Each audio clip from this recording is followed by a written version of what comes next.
Berikan tepuk tangan bagi Tuhan. Haleluya. Silakan duduk saudara yang kasih. Shalom saudara yang kasih. Khotbah saya hari ini saya beri judul KISS. Bukan singkatan dari cium, tapi singkatan dari Keep It Simple Saints. Buatlah tetap sederhana orang-orang kudus. Tapi aslinya S yang terakhir itu bukan saints, tapi stupid. Jadi keep it simple stupid. Tapi karena kita orang-orang kudus, kita ganti dengan saints. Amin. Ya jangan pakai kata-kata stupid, saudara. Saudara, banyak orang yang berpikir bahwa isi Alkitab itu sulit untuk dimengerti. Benar atau salah? Siapa yang bilang benar? Siapa yang bilang salah? Ya, yang tidak angkat tangan namanya atau benar atau salah, bos akarmu. Saudara, ini benar dan salah. Benar tapi sekaligus juga salah. Kenapa saya katakan benar? Karena banyak ayat Alkitab itu yang perlu diteliti dengan cermat. Perlu dipelajari dulu apa bahasa aslinya. Perlu dilihat konteksnya, hubungan dengan ayat-ayat di atas dan di bawahnya. Perlu dilihat latar belakang budayanya dan sebagainya. Jadi memang sulit saudara untuk dimengerti. Bahkan kadang-kadang perlu ilham Roh Kudus yang tinggi supaya bisa mengerti ayat firman Tuhan. Contoh, sekian tahun yang lalu ketika saya baca Matius 5 ayat 48. Di sana Tuhan Yesus berfirman, haruslah kamu sempurna. Sama seperti Bapamu di surga adalah sempurna. Saya pikir ini perintah Tuhan ini tidak masuk akal. Kalau dikatakan haruslah kamu sempurna seperti Nabi A, Rasul B, mungkin masih bisa, biarpun sangat sulit saudara. Karena mereka juga manusia. Tapi kalau kita harus sempurna sama seperti Bapa kita yang maha sempurna di surga, mana mungkin kita manusia ciptaan Allah yang tidak sempurna. Mana bisa sempurna seperti Bapa di surga sempurna. Tapi di sisi yang lain, saya tahu yang merintah ini Tuhan Yesus. Jadi pasti bisa. Ya Tuhan Yesus tidak mungkin memerintah yang tidak mungkin kita lakukan. Saya baru mengerti ketika Roh Kudus memberikan ilham pada saya. Sekian tahun yang lalu ketika saya membaca tentang rapture. Di sana dikatakan ketika kita rapture, tubuh darah daging ini diubah jadi tubuh kemuliaan. Dan pada saat itu dikatakan maut sudah dikalahkan.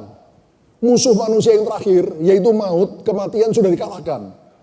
Jadi ketika kita pakai tubuh kemuliaan, kita tidak bisa mati lagi. Katakan amin. Tapi sekaligus sengat maut, senjatanya maut, yaitu dosa, juga dikalahkan.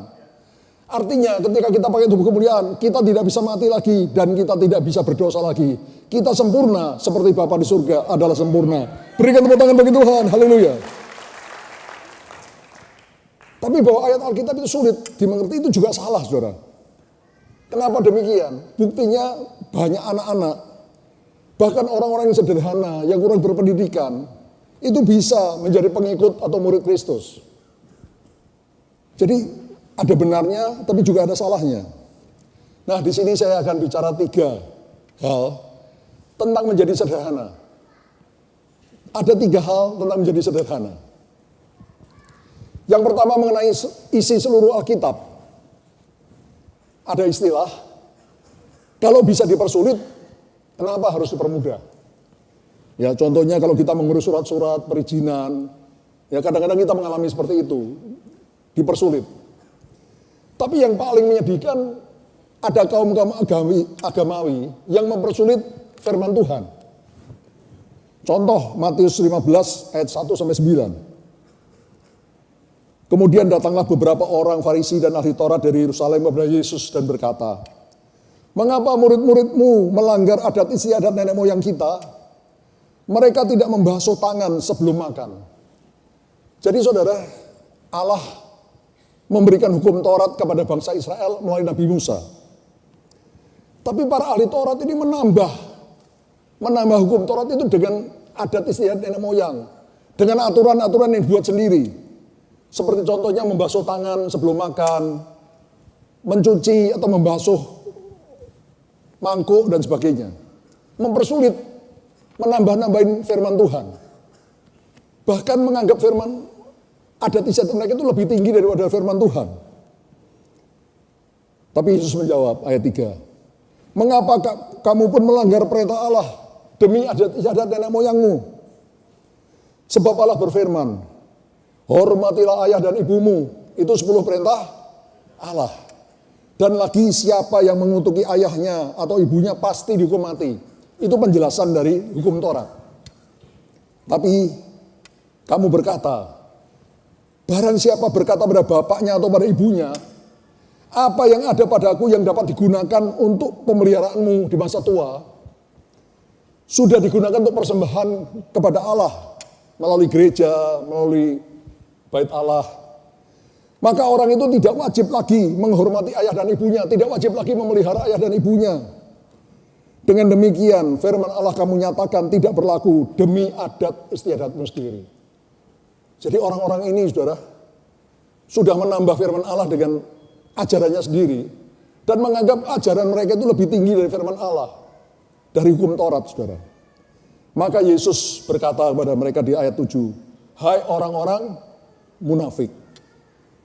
Saudara, ada yang bilang munafik itu singkatan dari muka nabi, pikiran kotor. Tapi di sini tidak ada lah ya. Muka nabi, pikiran nabi. Amin. Ya. Saudara, benarlah nubuat Nabi Yesaya tentang kamu. Bangsa ini memuliakan aku dengan bibirnya, padahal hatinya jauh daripadaku.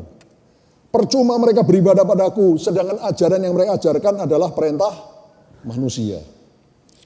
Kita lihat contoh lain saudara, tentang mempersulit firman Allah ini. Ya, next. Ini perkataan Yesus kepada ahli Taurat, orang Farisi, orang-orang munafik. Celakalah kamu, hai ahli Taurat, orang-orang Farisi dan kamu orang-orang munafik.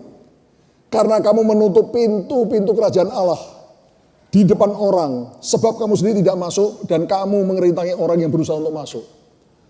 Jadi ahli Taurat, orang Farisi ini, saudara, merintangi orang yang mau masuk dalam kerajaan Allah. Dan mereka sendiri tidak masuk, saudara. Bahkan menjadi penghalang. Tadi dengan bikin peraturan macam-macam, mempersulit orang untuk masuk kerajaan Allah. Ayat 15. Celakalah kamu, hai ahli Taurat, orang Farisi, hai kamu orang munafik. Sebab kamu mengarungi lautan dan menjelajah daratan untuk mentobatkan satu orang saja menjadi penganut agamamu. Dan sesudah ia bertobat, kamu menjadikan dia orang neraka yang 2 kali lebih jahat daripada kamu. Bayangin sudah ya, jauh-jauh memberitakan hukum Taurat ya. Setelah orang dimenangkan, orang itu dibuat lebih jahat daripada mereka sendiri. Ayat 23, celakalah kamu, hai ahli Taurat, orang-orang Farisi, hai kamu orang-orang munafik. Sebab perhatikan saudara, persepuluhan dari selasih, adas manis dan jintar kamu bayar. Tetapi yang terpenting dari hukum Taurat kamu abaikan, yaitu keadilan dan belas kasihan dan kesetiaan. Yang satu harus dilakukan dan yang lain jangan diabaikan.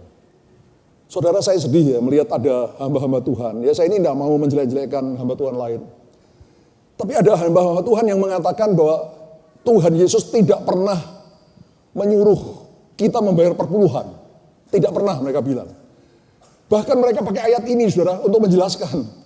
Saya pikir ini orang kok bisa begitu ya. Jelas dikatakan di situ. Yesus berfirman pada ahli Taurat, orang Farisi, orang munafik. Persepuluhan dari selasih, adas manis dan jintar kamu bayar. Tetapi yang terpenting dari hukum Taurat kamu abaikan. Yaitu keadilan, belas kasihan dan kesetiaan. Perhatikan yang saya highlight biru. Yang satu harus dilakukan. Yang satu harus dilakukan yang mana? Perpuluhan harus dilakukan. Sedangkan yang lain, yang mana itu? Keadilan, belas kasihan, kesetiaan, jangan diabaikan. Jadi jelas-jelas Tuhan memerintahkan untuk membayar perpuluhan. Dan jangan mengabaikan belas kasihan, keadilan dan kesetiaan. Kok bisa-bisanya menggunakan ayat ini untuk berkata Yesus tidak pernah memerintahkan bayar perpuluhan.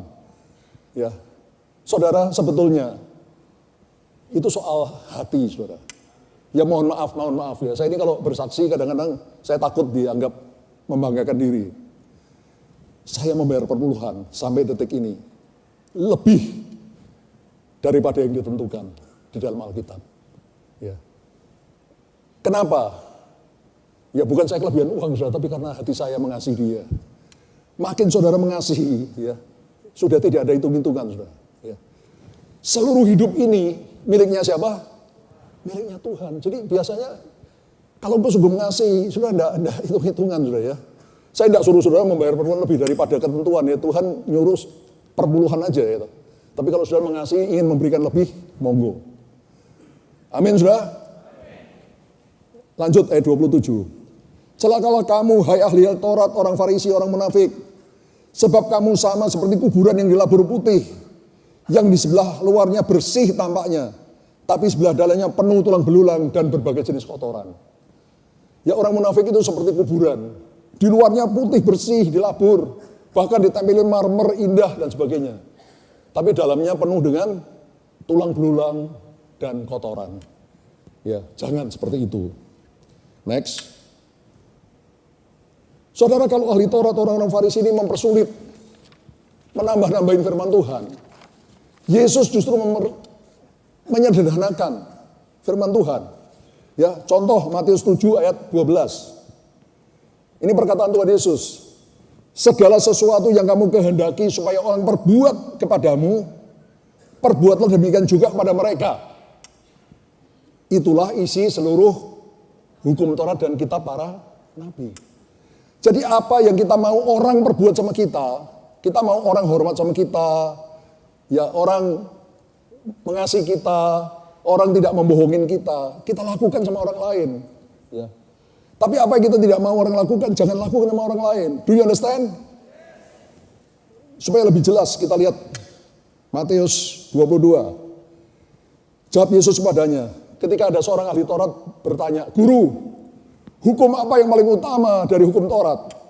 Yesus menjawab, kasihilah Tuhan Allahmu dengan segenap hatimu, dengan segenap jiwamu, dengan segenap akal budimu.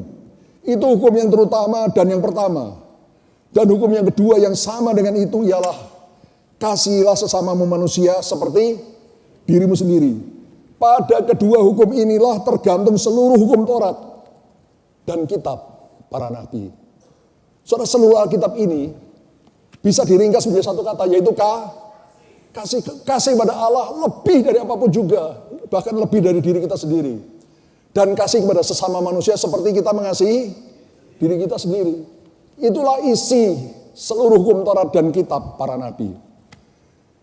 Jadi kalau orang bilang, waduh Pak, firman Tuhan sulit dimengerti, ya memang bagian-bagian sulit dimengerti, saudara. Ya perlu dipelajari dan sebagainya, perlu diteliti. Tapi orang yang sederhana pun, ya orang yang tidak begitu mengerti, tidak begitu pendidikan juga bisa mengerti, saudara, karena sederhana. Tuhan buat sederhana. Kasihlah Tuhan Allahmu lebih dari apapun juga. Kasihlah sama manusia seperti dirimu sendiri. Itulah isi seluruh Alkitab. Yang mengerti, berikan tepuk tangan bagi Tuhan. Jadi yang sulit dibuat sederhana. Make it simple. Sekarang kita lihat yang kedua. Bereskan selagi masih kecil. Apanya yang dibereskan selagi masih kecil? D-O-S-A. Apa saudara? Dosa. Bereskan selagi masih kecil. Itu orang jahat di luar sana, saudara, yang kejamnya bukan main, bunuh orang, berkosa, merampok, tidak keru-keruan. Itu mulainya bukan seperti itu, saudara. Mulainya mereka kecil-kecilan, mungkin nyuri kecil-kecilan dan sebagainya. Lama-lama ketika dibiarkan, dosanya menjadi makin menumpuk, makin besar. Dan semakin dosa makin besar, makin sulit untuk dibereskan. Saya berikan contoh. Dosa itu seperti benalu. Saudara, di rumah saya, itu banyak pohon buah-buahan. Ada duren, ada rambutan. Itu ada pohon yang sudah puluhan tahun, saudara, sehingga tinggi sekali, saudara, belasan meter. Tapi sayangnya, pohon yang tinggi sekali itu ada banyak benalunya, saudara. Dari bawah sampai ke pucuk-pucuk. Akibatnya apa? Pohon itu jarang berbuah. Kalau berbuah pun kecil-kecil sedikit, saudara. Saya pernah coba suruh bersihkan benalunya. Tapi ternyata di bawah benalu itu banyak sekali ribuan semut, saudara. Ya sehingga ketika dibersihkan, semutnya menyerang yang membersihkan, saudara. Sehingga tidak bisa dikerjakan. Sebaliknya saya juga punya pohon rambutan yang baru ditanam ketika saya pindah ke sana, saudara.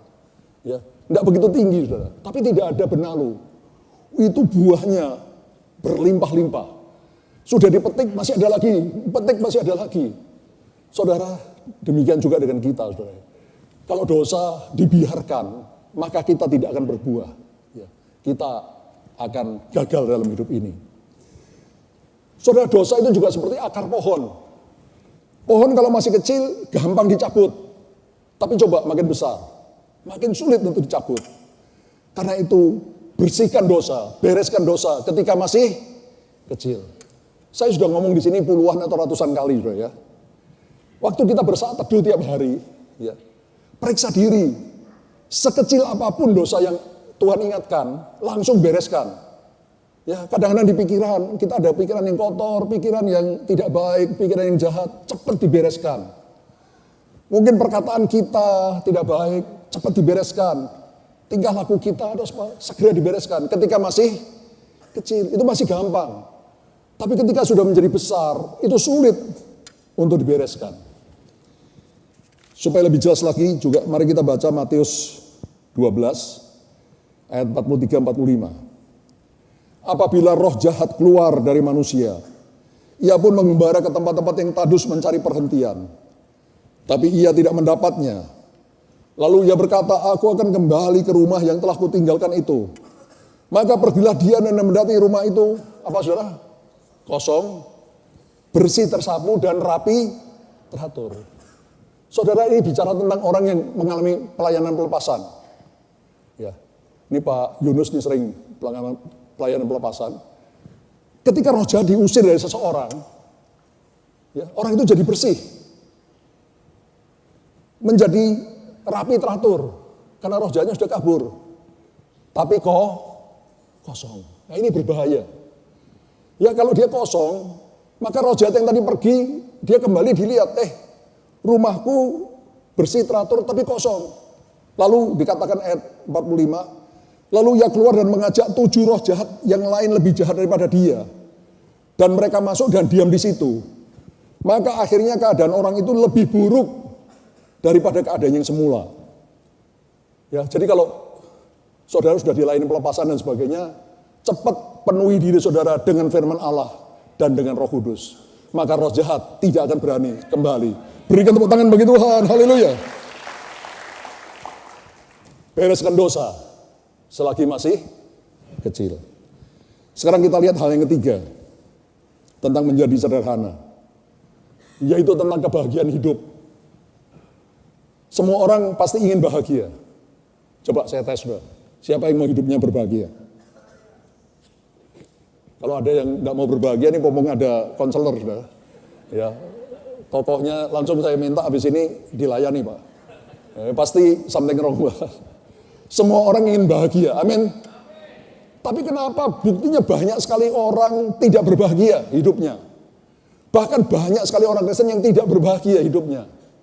Karena, perhatikan, mereka mencari kebahagiaan di tempat yang salah. Apa saudara? Di tempat yang salah, mereka mencari pada kekayaan. Orang Kristen boleh kaya enggak? Boleh, tapi kalau saudara fokus pada kekayaan, itu salah, saudara. Ketika saudara dapat kekayaan, damai sejahtera hilang. Banyak sekali orang kaya yang hidupnya tidak berbahagia. Boleh kaya, saudara, tapi jangan fokus pada kekayaan. Banyak orang yang mencari pangkat kedudukan. Boleh enggak punya pangkat tinggi? Boleh, tapi jangan fokus ke sana. Fokus kita harus Tuhan dan firman-Nya. Apa saudara? Tuhan dan firman-Nya. Berikan tepuk tangan dulu bagi Tuhan, haleluya. Yesus berfirman, Matius 7 ayat 24-27. Setiap orang yang mendengar perkataanku, kata Yesus, dan melakukannya. Katakan melakukannya. Jadi saudara percuma ngerti firman Tuhan dari Kejadian sampai Wahyu, tapi tidak saudara lakukan, itu nol besar. Setiap orang yang mendengar perkataanku dan melakukannya, kata Yesus, ia sama dengan orang yang bijaksana, yang mendirikan rumahnya di atas batu. Kemudian turunlah hujan dan datanglah banjir. Lalu angin melanda rumah itu, tapi rumah itu tidak roboh, sebab didirikan di atas batu, kokoh. Tapi setiap orang yang mendengar perkataanku dan tidak melakukannya, apa saudara? Tidak melakukannya, Ia sama dengan orang yang bodoh. Orang yang, loh kok ngomong bodohnya pelan. Siapa orang bodoh di sini? Gak usah angkat tangan saya, tapi kalau memang ada, bertobat, amin. Orang yang mendengar firman Tuhan tapi tidak melakukannya, ini bukan perkataan saya loh, jangan marah sama saya. Ini perkataan Tuhan Yesus. Dia sama dengan orang yang bodoh, yang mendirikan rumahnya di atas pasir. Ketika turun hujan, datang banjir, dan angin melanda rumah itu, robohlah rumah itu, dan hebatlah kerusakannya. Karena dia tidak punya fondasi. Ya, begitu kena angin, hujan, banjir, langsung rumah itu roboh. Saudara, jadi siapa yang mau bahagia? Katakan, dengar firman Tuhan, dan lakukan. Berikan tepuk tangan bagi Tuhan, haleluya. Next. Hidup di dunia ini penuh dengan masalah dan persoalan. Saya mau tanya di sini siapa yang tidak punya masalah dan persoalan? Kalau ada yang angkat tangan ini perlu dikonseling juga, Pak. Oh, ini pasti orang yang Superman ini atau Superwoman ya. Ini hidup di dunia ini penuh masalah persoalan. Anak kecil aja sudah sakit, ya apa orang tua, semua itu punya masalah persoalan. Benar atau benar? Nah, lakukan firman Tuhan, maka saudara akan menjadi orang yang bijaksana dan bahagia. Masalah itu saya tulis boleh, tapi seharusnya pasti datang. Masalah apa? Pasti datang, cepat atau lambat pasti datang masalah, saudara. Karena dunia ini lembah air mata. Masalah pasti datang, tapi orang yang melakukan firman Tuhan akan tetap kokoh, kuat. Para pelaku firman Tuhan akan diberkati Tuhan dan hidup berbahagia. Katakan, dengar firman Tuhan dan lakukan firman Tuhan. Berikan tepuk tangan yang hebat bagi dia. Haleluya. Mari kita baca Ulangan 28 ayat 1 dan 2. Saya bacakan juga. Ini firman Tuhan kepada bangsa Israel melalui Nabi Musa. Jika engkau baik-baik mendengar suara Tuhan Allahmu dan melakukan dengan setia, sekali lagi melakukan ya, bukan hanya dengar, tapi melakukan dengan setia segala perintahnya, maka Tuhan Allah akan mengangkat engkau di atas segala bangsa di bumi. Siapa yang mau diangkat Tuhan? Oh, kita mau. Segala berkat ini akan datang kepadamu dan menjadi bagianmu jika engkau mendengar suara Tuhan Allahmu. Lanjutannya ayatnya, diberkatilah engkau di kota, diberkatilah engkau di ladang, diberkatilah buah kandunganmu, diberkatilah bakul aduanmu, diberkati, diberkati, diberkati. Orang yang mau mendengar dan melakukan firman Tuhan. Berikan tepuk tangan bagi Tuhan. Saudara, jadi kita sudah belajar 3 hal tentang menjadi sederhana. Yaitu yang pertama, seluruh isi Alkitab bisa dibuat bulat, tapi juga bisa disederhanakan. Seluruh Alkitab bisa diringkas dengan satu kata, yaitu kasih. Kasih kepada Allah lebih dari apapun juga. Dan kasih kepada sesama manusia, seperti kita mengasihi diri sendiri. Apa yang kau ingin orang lakukan padamu, lakukan sama orang lain. Itu isi seluruh hukum Taurat dan kitab para nabi. Yang kedua, buang dosa selagi masih kecil. Pada waktu saat teduh tiap hari, periksa diri. Dan kalau Tuhan ingatkan dosa sekecil apapun, cepat dibuang, cepat minta ampun. Sehingga dosa tidak berkembang menjadi besar, sehingga sulit untuk dibuang, untuk diselesaikan. Dan yang ketiga, untuk hidup berbahagia, jadilah pelaku firman Tuhan. Saudara, bulan yang lalu, anak saya Bill khotbah di tempat ini. Dan dia cerita tentang anaknya, yaitu cucu saya namanya Yehuda. Ya, sekarang saya mau ulangi lagi ya. Karena cocok dengan khotbah saya hari ini. Jadi Yehuda ini sekarang umurnya 2,5 tahun, tapi waktu itu dia baru 2 tahun, dia sering diganggu roh jahat, saudara. Di rumah itu tiba-tiba dia tunjuk-tunjuk, olang. Apa Pak? Olang. Sambil ketakutan. Nah, berapa bulan yang lalu, ketika Bill dengan istrinya, dengan anaknya pulang, naik mobil, sampai di rumah mobil diparkir. Tahu-tahu Yehuda tunjuk-tunjuk ke atas. Oh, elang. Saya bilang ketakutan. Jadi oleh Bill dipeluk, saudara. Tapi tambah dipeluk, tambah ketakutan. Tahu-tahu nunjuk ke sampingnya Bill. Elang. Jadi roh jahatnya udah. Waduh, ketika saya dilaporin sama Bill, gimana nih papi? Yehuda sering diganggu roh jahat. Saya bilang, ini ajarin Yehuda untuk usir roh jahat.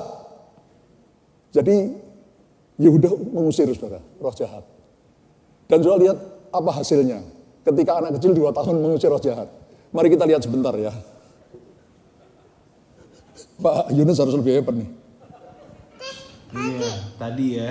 Sekarang udah nggak ada. Udah nggak ada. Udah pulang. Udah pulang. Udah pulang. Dede apain tadi? Ini Dede bilang apa? Pergi. bikin. Dalam- Ada. Terus? Sama Yus. Dalam nama Tuhan Yesus. Kuah. Kuah. Anak. Kuah. Tidak. Mantap. Ada bugi. Iya udah pergi. Pinter. Bam. Ya, jadi kalau di sini yang ada umurnya lebih dari 2 tahun, nggak bisa ngalahin Yehuda, usir roh jahat, waduh. Ini anak kecil, saudara. Itu dia kalau orang tuanya ngomong apa dia percaya.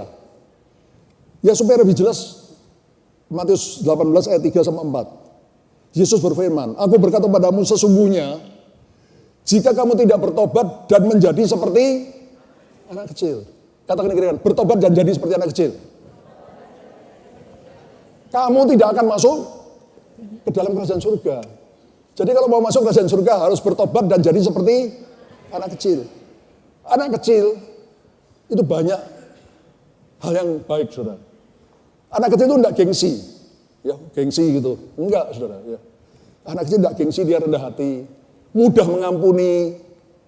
Ya, dan yang paling utama dia mudah percaya. Apa yang dikatakan oleh orang tuanya, dia percaya. Yehuda kan enggak mikir, saudara. Ini gimana, roh jahat, dia serem gini, dia enggak peduli.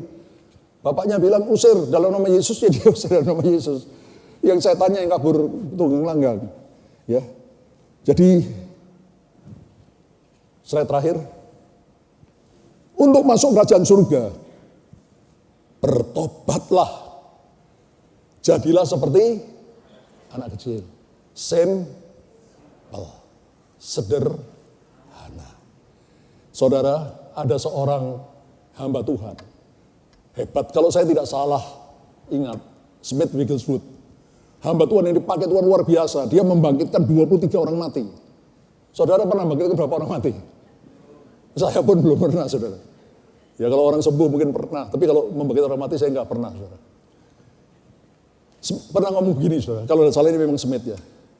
Dia bilang gini. Tuhan berfirman. Aku percaya. Dan selesailah masalahnya. Saya ulangi. Tuhan berfirman, aku percaya dan selesailah masalah. Seperti Yehuda. Bapaknya ngomong, Yehuda percaya, selesailah masalahnya. Jadilah seperti anak kecil supaya engkau masuk dalam kerajaan surga. Berikan tepuk tangan hebat bagi Tuhan. Saya undang untuk bangkit berdiri, saudara. Lagunya sudah ya. Kita lihat Allah kita Allah yang maha besar. Kalau dia berjanji, dia berfirman, pasti digenapi. Tidak mungkin tidak digenapi. Yang percaya berikan tepuk tangan hebat bagi Tuhan. Haleluya.